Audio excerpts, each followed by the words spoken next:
the mating game as much as young. Especially if they're wearing knickers that say. Well, especially if they've got Twitter and phones and social media and Facebook and so on, which is actually one of the enablers of a more equal kind of mating game. So Axe Anarchy was in part actually in response and for the fact that young men enjoy living in a much more co-ed society as young women. However, getting back to the overall point about it, is that, I mean, I personally think that the use of stereotyping in advertising is everything that Andrew said, which is we've got 30 seconds, we've got a banner ad, we've got a press ad, we've got, we've only got the first couple of, we've got, a tweet. So you've got to get there fast. So that, and from that point of view, it's no different from a stand-up comedian in an old working men's club. You've got to get to the punchline fast, otherwise you're booed off. And so it has some of the same kind of things of using stereotypes in those ways. And one of the reasons why we don't go around telling each other mother-in-law jokes anymore is not because the mother-in-laws aren't like that anymore, although they're probably not. It's not because there was a campaign of petitions to say ban the mother-in-law joke. Ultimately, it was because they weren't very funny, and and the people had heard it all before. And a lot of the time, it's actually because it's just not fresh and interesting. But if it continues to be very good and very funny, and everyone's in on the joke, like they are with Links and Axe, it's because in a way it gets away with it, if that's the right term, because it doesn't intend to be taken seriously. Absolutely. It doesn't intend to be taken seriously, because and guys kind of know that. They know the reality of what it's like to be 15 to 19-year-old. They're going through. But women know the reality of. And their mums are buying them Axe as well. So what I'm saying is with the ads. yeah. So going back to the why is the mirror held up? Once again, a point that has been made already. Unfortunately, I think we have to confront the reality of us being complicit in this as women. How come Aldi does so well then? Hang on. And the reason is unfortunately women do go, but I want to see my real life. I want to see the real me, and I want to see, and the gritty stuff of, because they're talking in contrast to things like high-end fashion advertising, which is so off the scale and so removed from real life and so unattainable, that women reach out for reflections of their own selves. And where we go wrong is that women are multifaceted. And the trouble is, we don't like being pigeonholed. So we'll, on one level, go, we want to connect with the reality of our lives, but then when only one more fraction of it is played back to us, it is pigeonholing, stereotyping, and difficult. And I think that's really hard for the industry to get through. It's really hard. It It's is, really yeah. hard. But I just think it's fundamentally you can do it. And advertising is a highly, it's an industry we're supposed to be at this cusp of Yeah, edge. sure. I mean, look at Aldi. You can't argue with it. Aldi has actually got people from Waitrose shopping in there now. And they've done it without showing a single stereotype of women. They've used funny stereotypes. But part of it is but they because the haven't just advertising's reflected. good. Exactly, Yes, that's my yeah. point. I think Exactly. the issue Do is women quality, not? not the, Yeah. There's the disconnect between the feeding back of the research that women want to hear their real lives, and the fact that they just go, right, we'll just put that brief on your sleeve. Absolutely. Do you have something to add to that, Johnny? I was just thinking, to go back to what you were saying about women being complicit. We have to be complicit in it. It won't sell. I mean, part of it is, I'm not an advertising person, but I'm just looking at it philosophically. I mean, there's a Cheryl Cole ad, it used to be, where everybody knew Cheryl Cole had extensions on. It wasn't, but everybody knew it. And everyone knew that Ava Longoria had false eyelashes on, but she was selling mascara. Everybody knew it. So why didn't we do something about it? That's false advertising. Ava Longoria's eyelashes were not hers. Cheryl Cole's hair is not hers. Yes, and mine. It's not. But the question, see, for me, that's the profound question. What actually is going on here? What is going on? And the thing that's going on is the battle that we are now, and it's very exciting, in the 21st century. The biggest brand that this country has right now is Kate Middleton and her life. And that is going to be a real challenge for anybody who wants to make change or do something different with women in advertising, because Kate is going to be in your life for the rest of your life. And who she is and what she is and what she does. And see, for me, looking at it out of that loop, not being in that loop, not being in that generation, that's going to be fascinating, because she's only 31.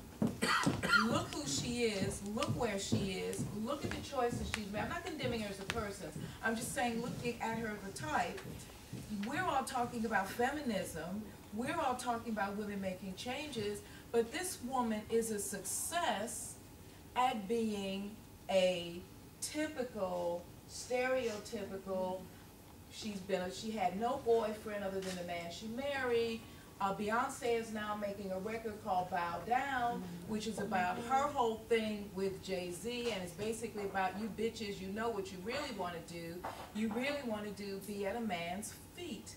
I mean, that is the arc that's happening now, and I think we need to understand what these tropes are telling us. Not to condemn them as people, because I don't. I have a lot of respect for them. But I'm just saying, as a trope, we need to sort of look at what is really going on. Something's not getting through, and something else is getting through. And something is a success. Something is a great, big success. And it's about what is about going back to the 50s. That is where we really, really are. Kate Middleton's really interesting. She is. She's fascinating. Because you could argue that Daily Mail would want Kate Middleton to be quite docile, even sort of pre-Diana, because women have got a bit scary as far as the Daily Mail is concerned. Diana went off. And Diana is sort of the trope they're looking at for Kate Middleton. So it's actually, if she thinks about it, she's not dim. It's an awful responsibility she's got to get it right, which is your point. So there's a huge elephant in the room here, which is men in advertising agencies. Well, before that, I don't think there's any point in having a go at links, and I'm not sure we were anyway, but advertising has always been hyperbole. But your point about Cheryl Cole, that's lying, that's deception. Yes, yes. Links is hyperbole, it's fun. Heineken refreshes the parts, other beers don't they? That's hyperbole. There was, in the 1920s, there was a poster for Guinness. Guinness is good for you, showing a bloke carrying around a girder on one finger. You know, everybody knew you drink Guinness, you can't carry girders around, but they still and it's hyperbole, and that's actually in Richard's highlight, I think. Yeah. The big point, I think, is the fact that advertising is still, thank God, very much a matter of opinion, and that's why it's so much fun to work in. You know, it doesn't matter how many research groups you do. In the end, it's a matter of opinion, and that opinion is dictated by men. It's always dictated by men. Now, I can't remember what the latest figures are for female employment in creative marketing. It's certainly under 30%. Yeah, 23%. 3% of creative directors, though, they're making decisions. Well, indeed, although, see, like M&C took on, they made Elspeth Lynn creative director at M&C. It was the first woman in their creative department in any discipline. And the problem is that because the office of the creative director is a sort of level of judgment, the work goes across the creative director's desk. And he will say, as many do, like Dave Trott, for example, who is regularly in the press saying women can't do creative work, even though his wife, Kathy Heng, is an art director I used to work with, and his daughter, Jade, is an art director at BMB. So I'd love to hear their conversation over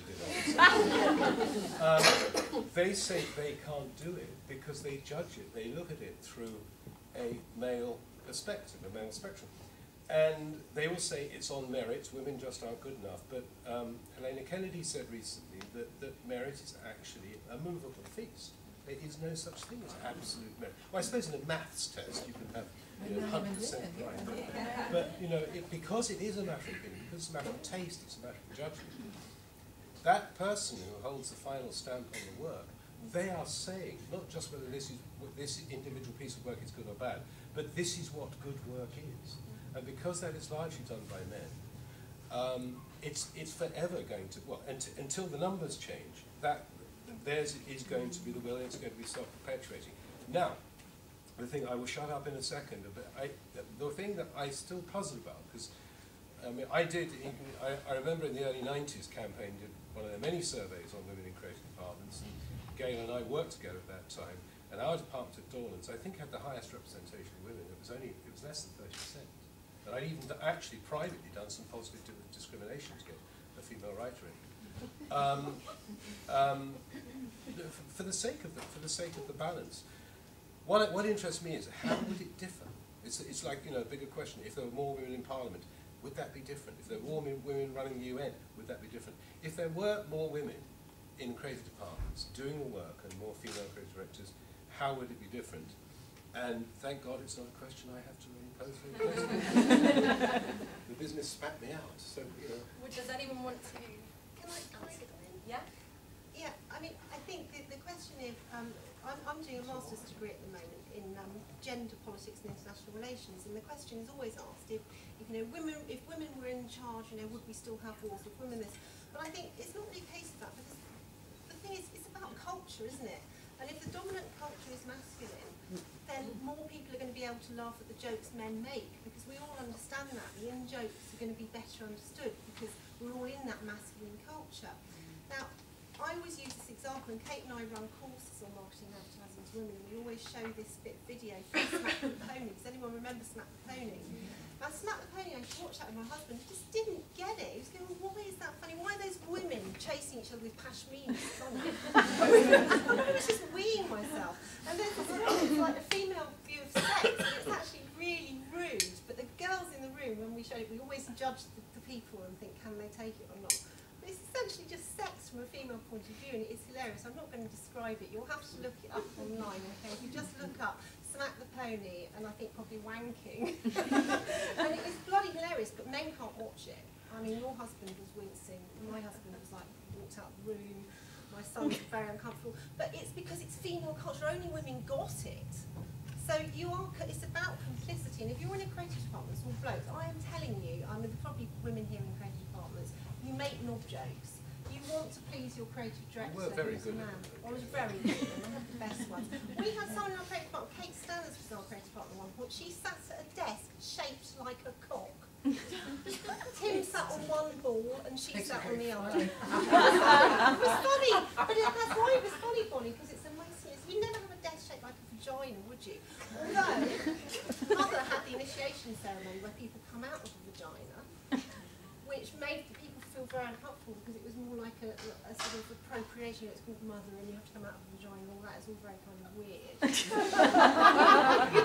you do take on masculine qualities. I actually think I'm a really masculine woman, and there is such a thing as female masculinity. So it's not necessarily that it's going to change if you just have a few more women in creative departments. It's only when you get critical mass and the culture changes, because I don't think any one of you will disagree it's a really blokey masculinist culture. I mean, I was pregnant, I had 4 sons, because I've got so much testosterone. The eldest is gay though, thank God. And I was pregnant and I was breastfeeding in my agency, where Andrew was the creative director, and I had my breast pump in the office, and I used to like regularly like pump out. And the blokes used to come and put like notes on the door saying, 1 pint today, please. And I'd laugh along with it. But there were some people that were so embarrassed they were told I was on kidney dialysis. They couldn't take that there was a woman breastfeeding at work, you know.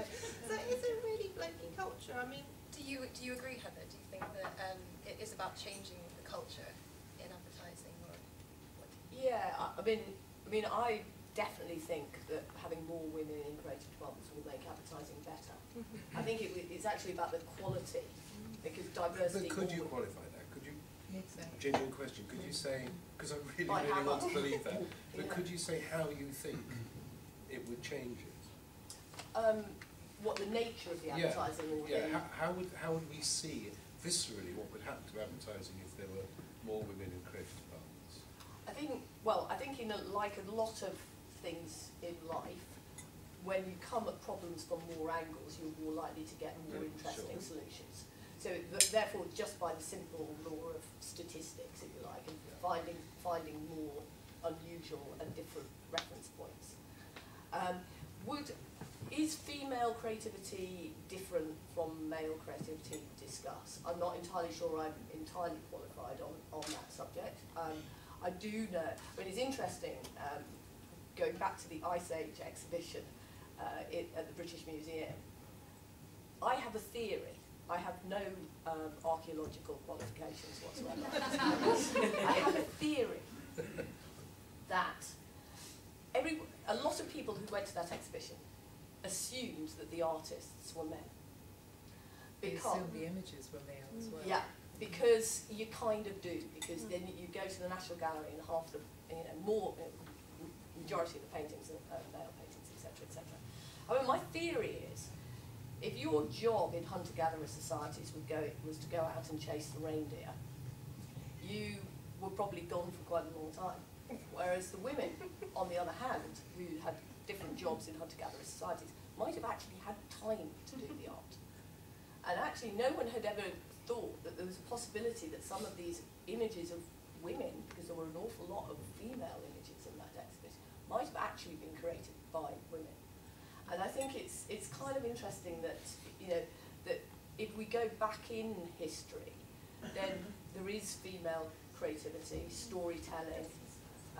There is, plenty of very, very interesting visual arts by women. And I think drawing on the richness of female culture into creative departments must surely mean greater richness and It diversity. doesn't make any sense to turn your back on 50% of the population. No, it doesn't. Talent, does it? Also, incidentally, I think there is something about art in the hands of women that men object to, and there's a startling indication of that in blind auditions for symphony orchestras. Until comparatively recently, the Vienna Symphony Orchestra would not have women players. And you'll still get people in the Berlin Philharmonic Orchestra say women cannot play to Berlin style, whatever that happens to be.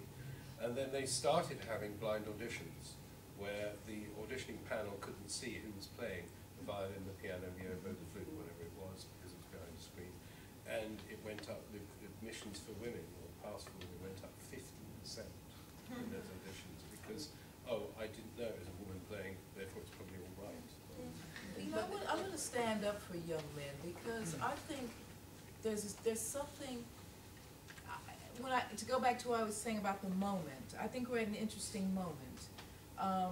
And I love what you do, Roy. I love your take. I'm sure most of these guys in here, I would find their approach to images and things very, very interesting. I in fact, feel very liberated now at this point in my life by looking at younger men engage with advertising, with art, with their own gender, with their own position. I find this very interesting, and I think maybe the issue also becomes of a kind of liberation of that part of men, that ability. I mean, when I was growing up, you didn't see a guy saying that he wanted paternity leave. I mean, there was no such thing. There was no such thing as fatherhood, really. I mean, my dad went out to work, and he came home, and he ate his food, and he didn't really engage with us, because dads didn't do that. My father didn't kiss.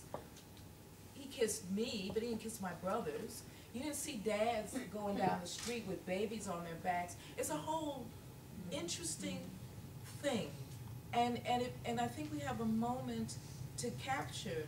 The other point I want to make about women, I'm going to be the devil's advocate here. There's an interesting book out called Lean In now. And it's very interesting. I don't agree with it 100%, but I do know, and this is why I'm going back to tell women we need to tell ourselves the truth more. A lot of the work that's required to make the kind of career that Gail has made, all of you have made, is a lean-in situation. That's just the way it is. Now, it can be altered. Maybe that's what we're talking about. Maybe we're talking about the fact that men have partners at home who take care of children and they can do things, and women don't. Maybe we're talking about that. But there is a point in time, I think, when women don't want to do, and I'm making a big generalization, the whole slog thing that it takes to do a lot of what has to be done in terms of change. And I think we're at a moment of change. I think we're at a moment when we can actually begin to make some differences because people are open for that. But it's how much commitment's going to be made to it in a way. And I think it's interesting to me to look at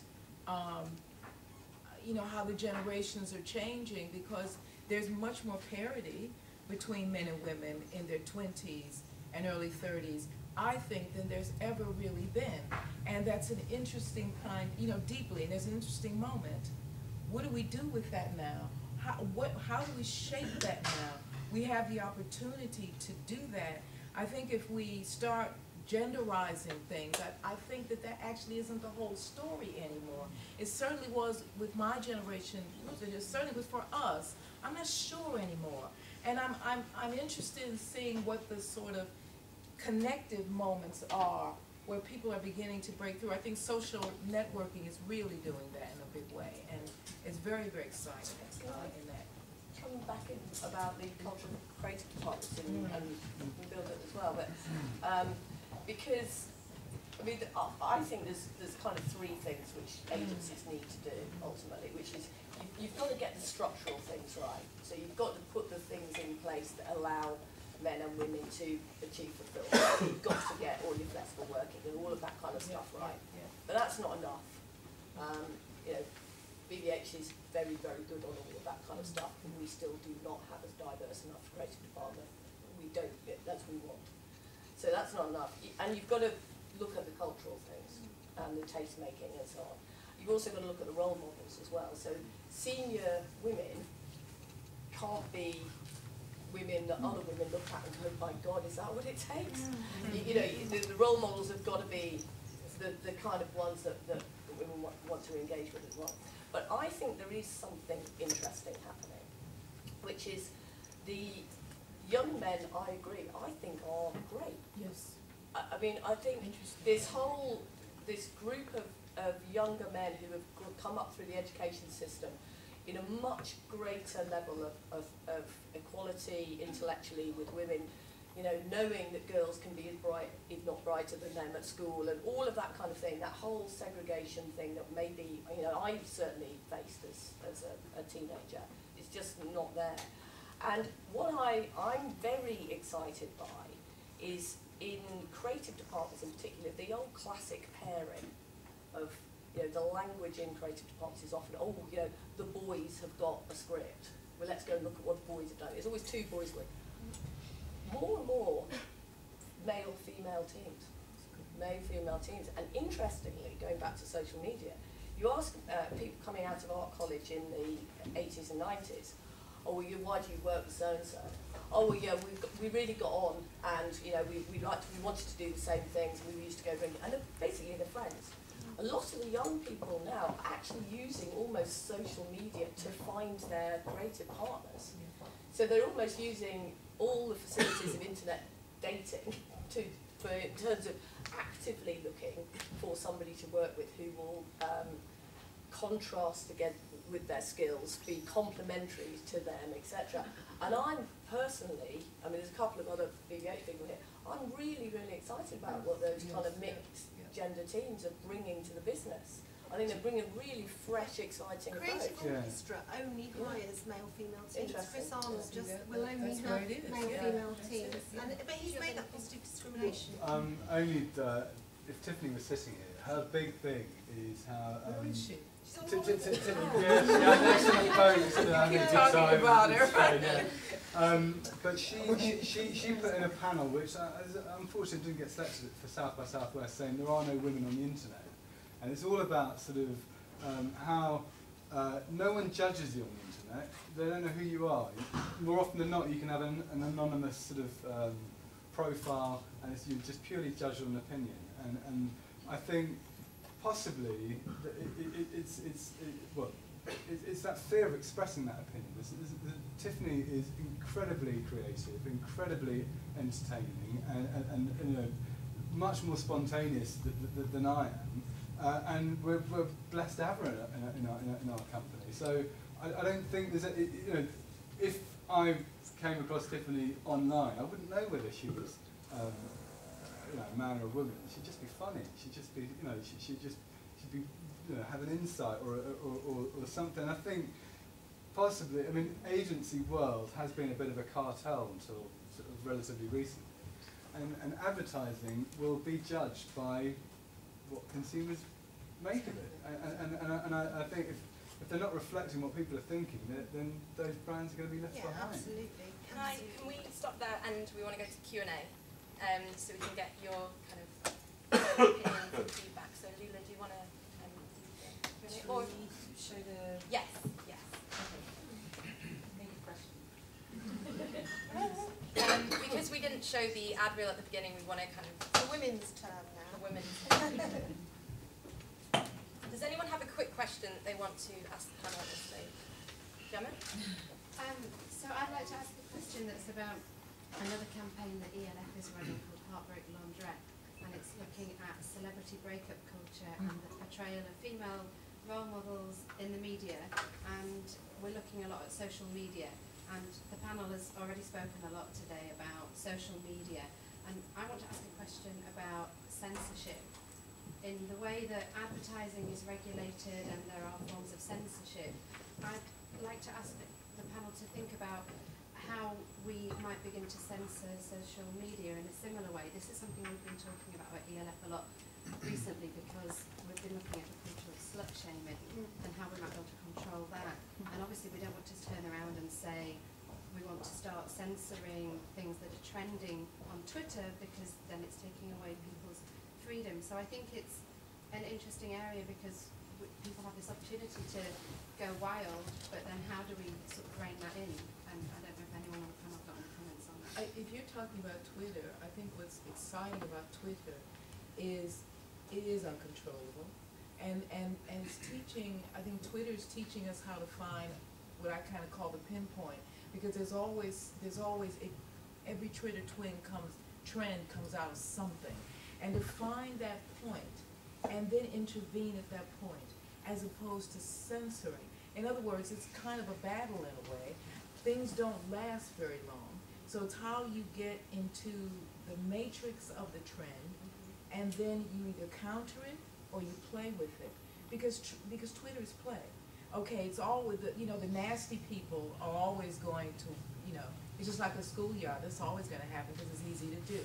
How do you find the matrix of that trend and turn it around? I think hashtags are very, very important, because people love hashtags, and they love silly, witty hashtags. Even the dummies on Twitter, even the assholes on Twitter will stop for 2 seconds to look at a witty hashtag.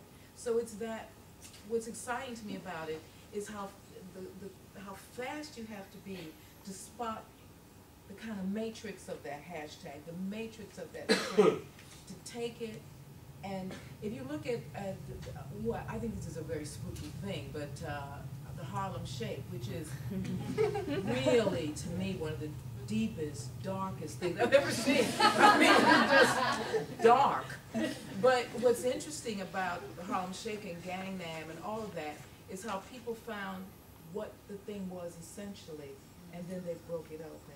And then you can make your intervention, other than trying to say, we don't ever want that online again. The internet self-corrects if you find something that's better than the thing that was before. Yeah. Okay, guys, we're just going to show the video now that we should have shown at the beginning.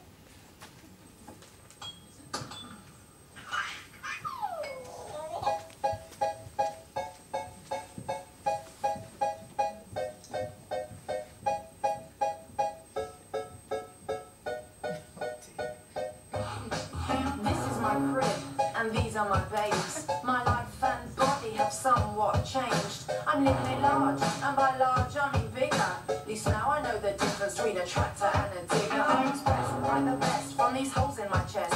Wear my nursing bra like a bulletproof vest. Got my bitches at my side and my hose in the back. I swap my sexy handbag for a snot-stained sack. My decor was smart, my taste was extra picky. Now my surfaces are cluttered and nearly always sticky. Work versus home is a mental combination with my elbows deep in infant defecation. Wipe the sin off my coat, but the smell still lingers. Gave up on real food, eat leftover fish fingers. Once we talk about our lives, now the conversation switches. We compare cesarean scars of episiotomy stitches. It's another hood, it's another hood. I'd like to welcome you, but now you're here for good. We go from now being rush to ending family feud, and I'm flooding up your timeline with my baby new.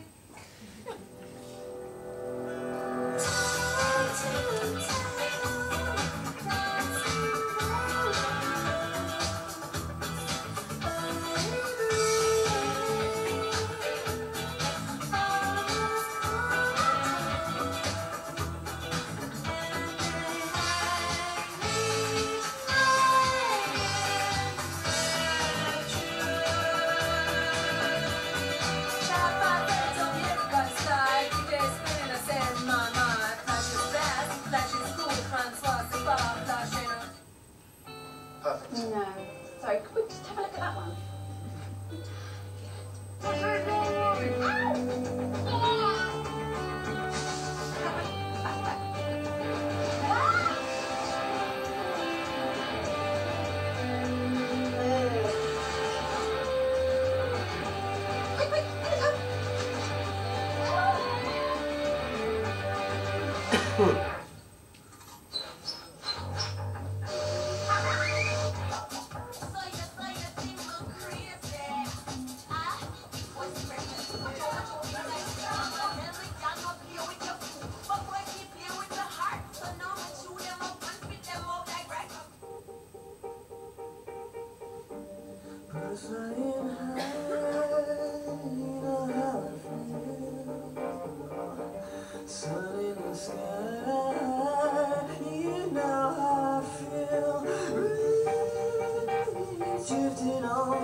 It's a new day, it's a new life for me. Hello, Richard. I'm Caroline Williams, the CEO of Bodyfall. We read your Facebook post with interest, but also a sense of foreboding. But I think it's time we came clean. We lied to you, Richard, and I want to say sorry. Sorry. What you've seen in our advertisements so far isn't a factual representation of events. You're right. The flagrant use of visualization such as skydiving, rollerblading and mountain biking, you forgot horse riding, Richard, are actually metaphors. They're not real. I'm sorry to be the one to tell you this, but there's no such thing as a happy period. The reality is, some people simply can't handle the truth.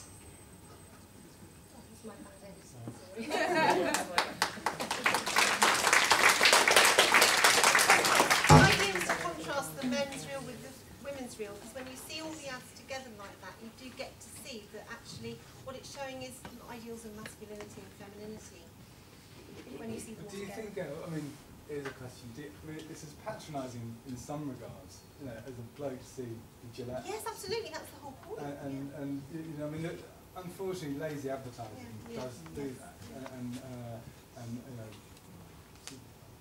for whoever's to blame, but within the industry there are sort of clients and creative directors. I put some good ones in there as well, but I think to make the point, I mean, I love the Adidas all in for my girls, it's fantastic, but the homogenisation of what you're seeing is ideals of femininity and ideals of masculinity, and it's those very ideals, as I said earlier, that are actually damaging stereotypes, because no one can be the ideal of masculinity, no woman can be the ideal of femininity, and with advertising, you know, I'm here, I do studies in that academically as well, but what I'm saying for advertising is we're wising up to that, guys, and if we're given this homogenised, even if you have the blip that's a good ad in the middle, you're getting an overall watch. Isn't it still about getting your attention? I mean, first of all, it's like stopping the flow of consciousness.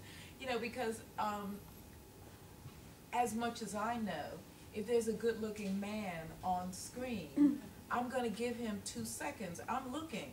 You know, that's just, you know, if he's doing the torso and everything, I'm gonna look. Because, you know, I'm a heterosexual woman, I'm gonna look. And now, the next step is, am I gonna buy? You know, that's where other stuff comes in, where I might not, that's not what I wanna do, or I don't like the approach. But this dude is gonna stop me for 1 second. If I was, you know, if I was a gay woman, maybe it wouldn't, you know, wouldn't stop me, maybe I wouldn't care, I don't know. But beauty